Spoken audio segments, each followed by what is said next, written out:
In a recent video, I talked about legacy software, what it means and how to recognize it and how to think about what we should do with it, whether we should simply use it, whether we should think about rebuilding, repairing, replacing, etc.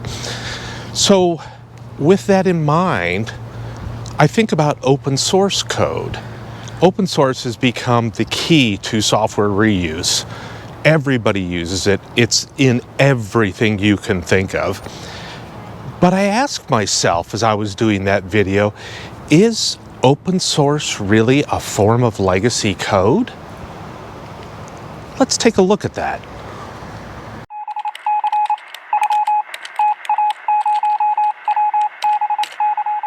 So if you look back at the legacy code video, you'll see that when we talked about legacy code, we talk about how some of its features are the idea that you don't have legacy code anymore. It's gone, right? Like the person who wrote it isn't with the organization anymore. So the owner has left you a bequest, as it were, a legacy. So open source is similar in that sense. Like typically you're using open source that someone else wrote. You didn't write it. Someone in your organization didn't write it. Yes, I know. There are some exceptions. Some of you did it. But typically, it's something that someone else wrote, and you're just using it. So in that sense, open source is like legacy code in that basic criteria that the author isn't really available. Now, another criteria that we talked about in determining legacy code was, is the thing really is it clean? Is it maintained? Is it in good shape?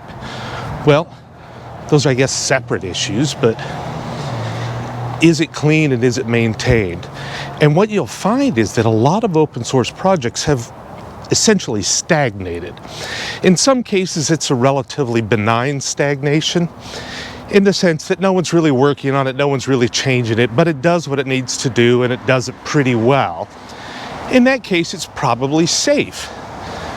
In other cases, development simply ceased, but people are still using it, and even new people are grabbing onto it.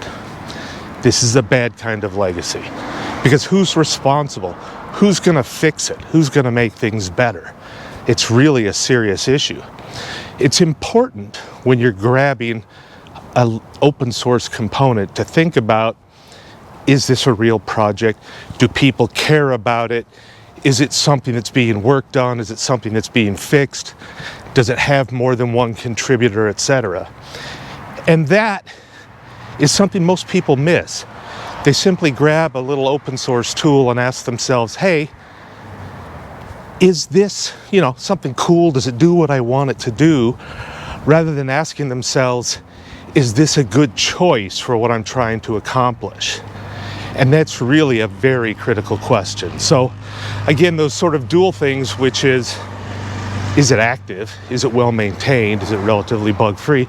But also, was it really well built? And does it really suit my purpose? If we go back to our legacy house definition, maybe your great-great-uncle died and left you a house, and you think you're going to dump money into this house and fix it up a little. Maybe it needs some paint, maybe it needs some carpet. And as you go to paint and carpet, you find out that the paint requires new drywall and the carpet requires a new floor, maybe new plumbing. You need to make sure that the open source you use isn't opening you up to those same kinds of liabilities. It might be that the open source worked really well for a particular task that the original author created it for, but that for today's purposes, it's really not a good choice. I frequently see things like this in that people choose open source and then try to apply it in a larger scope or even a completely different context than what the original author had in mind. So, classic example, a lot of open source tools might work really well, like in testing for a single protocol. There is no limit to the number of HTTP testing tools that are out there. But to find a tool that really supports lots and lots and lots of protocols, including the ones you care about, is much more difficult. It's the same in static analysis, for example. Open source static analysis checkers tend to have a small number of checkers, even the really well-known, well-established ones, whereas some of them have only a few. They might have 5 or 10 or 15. So the other thing is, like, how does it deploy?